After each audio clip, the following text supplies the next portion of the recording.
অপূর্ব সুন্দরী, ওরে তোমারে দেখিতে লাগে অপূর্ব সুন্দরী, তোমার মনে চাইলে আয়ো বন্ধু আমারও বাড়ি। বিসমিল্লাহির রহমানির রহিম। তো লাতুং ভ্যালিতেও উঠতেছি, দেখি উপরে কী অবস্থা। যদিও ফার্স্ট টাইম এখানে উঠতেছি, তবে দেখে অ্যাডভেঞ্চার লাগছে। আর মাটির রাস্তা, আসলে প্রকৃতি অনেক সুন্দর, সেটা আপনি ঘরে বসে থেকে কখনোই পারবেন না। প্রকৃতি দেখতে হলে আপনাকে ঘর থেকে বেরোতে হবে, তাহলে উপভোগ করতে পারবেন আল্লাহ তাআলার নিয়ামত কত সুন্দর। তো এটাই, সামনে ভাই এমটি নিয়ে নামতেছে, ওটা মনে হয় আমাদের আরেকজনের বাইক। তো আসলে আমি এটা সেকেন্ড টাইম উঠতেছি, আগে একবার উঠছি, ওঠার পর এখন আবার চেষ্টা করতেছি এক চান্স ওঠার জন্য। আগেরবার এক চান্সে উঠছি, ওঠার পর খুব ভালো লাগছে, সেই জন্য আবার চলে আসলাম ওঠার জন্য। আসলে সবখান চলে যায়, এমন একটা ভিউর জন্য এত কষ্ট করলাম। এই যে হয়েছে ভিউ, সবাই নামতেছে। আলহামদুলিল্লাহ, সুম্মা আলহামদুলিল্লাহ। আল্লাহ তাআলা এই অপরূপ দৃশ্যের জন্য এতক্ষণ আমরা এত কষ্ট করেছি, শুধু এইটুক ভিউ দেখার জন্য এবং আপনাকে দেখানোর জন্য।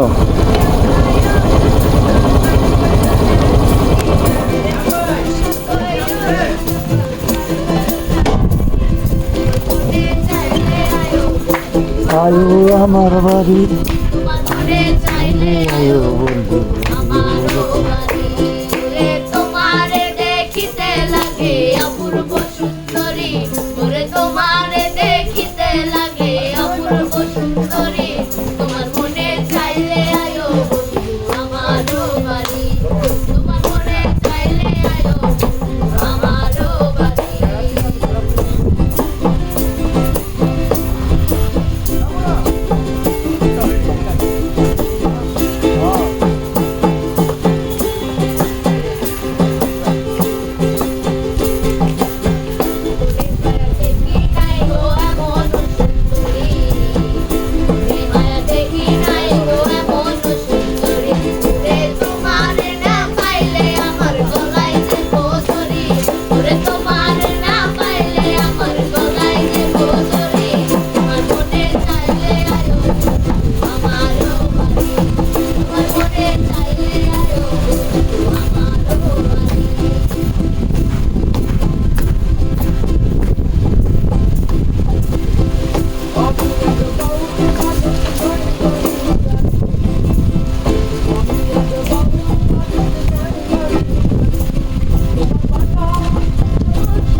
তোমার রেখে দে, বাপি মানুষ আছে।